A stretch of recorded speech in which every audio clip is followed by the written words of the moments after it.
Hello friends, welcome to Sonali's kitchen Marathi. आज आपण थंडीसाठी आणि संक्रांतीसाठी खास पौष्टिक तिळाचे लाडू बनवणार आहोत, तेही बिना पाकाचे आणि तुपाशिवाय। थेंबभरही तुपाचा वापर आपण या लाडूमध्ये करणार नाही आहोत। बघू शकता किती मौसूत आणि आकर्षक लाडू बनवून तयार आहेत। हे लाडू अगदी लहानांपासून ते वृद्धांपर्यंत सर्व अगदी सहज खाऊ शकतात आणि त्याचे फायदेही तेवढेच गुणकारी आहेत। अगदी कमी साहित्यात कमी वेळेत झटपट बनवून तयार होणारे लाडू बनवायला वेळ न घालवता सुरुवात करूया। 1 वाटी तीळ घ्यायचे। तिळाच्या प्रमाणापेक्षा थोडासा कमी गूळ घ्यायचा। गूळ हा चिक्कीचाच वापरायचा आहे, त्यामुळे लाडूला बाइंडिंग छान येते। थोडेसे शेंगदाणे भाजून त्याचे साल काढून एका शेंगदाण्याचे 4 भाग करून घ्यायचे, म्हणजे लाडू खाताना शेंगदाण्याचा एखादा तुकडा तोंडात आला की लाडू छान लागतो। त्याचबरोबर वेलची पावडर घ्यायची। आता कढाई गरम झाली, कढाई ठेवायची गॅसवरती। कढाई गरम झाली की तीळ घालायचे।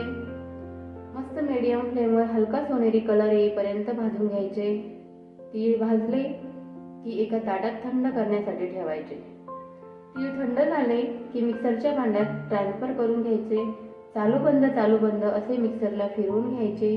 फाईन पेस्ट बनवायची नाही, थोडेसे जाडसरच ठेवायचे।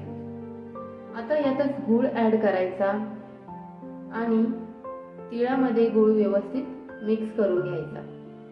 सोबतच वेलची पूडही घालायची, म्हणजे सर्व जिन्नस व्यवस्थित एकजीव होतील। मिक्सरला एकसारखे फिरवायचे नाही, चालू बंद करूनच गूळ व्यवस्थित तिळामध्ये एकजीव होईपर्यंत फिरवून घ्यायचा।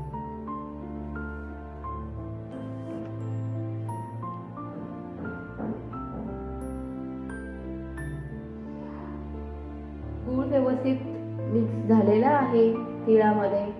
बघू शकता छान बाइंडिंग येत आहे। थोडंही तुपाचा वापर याच्यामध्ये आपल्याला करावा लागला नाही। आता एका प्लेटमध्ये काढून घ्यायचं। शेंगदाणे आणि थोडेसे अख्खे तीळ बाजूला काढून ठेवले होते ते घालायचे आणि मिक्स करायचं। सगळं तीळ आणि शेंगदाण्यामुळे लाडू आकर्षक दिसतात। बघू शकता लाडू पटकन वळले जात आहे। परफेक्ट आणि अगदी सोप्या पद्धतीने, तेही खूप कमी साहित्यात तीळ गुळाचे लाडू बनवून तयार आहेत। लाडूची रेसिपी आवडली असेल तर लाईक करा, आपल्या नातेवाईकांना आणि मित्रमैत्रिणींना शेअर करा आणि मला कमेंट करून नक्की सांगा। आणि सबस्क्राईब केले नसेल तर प्लीज सबस्क्राईब करा। चला भेटू पुढच्या रेसिपी सोबत।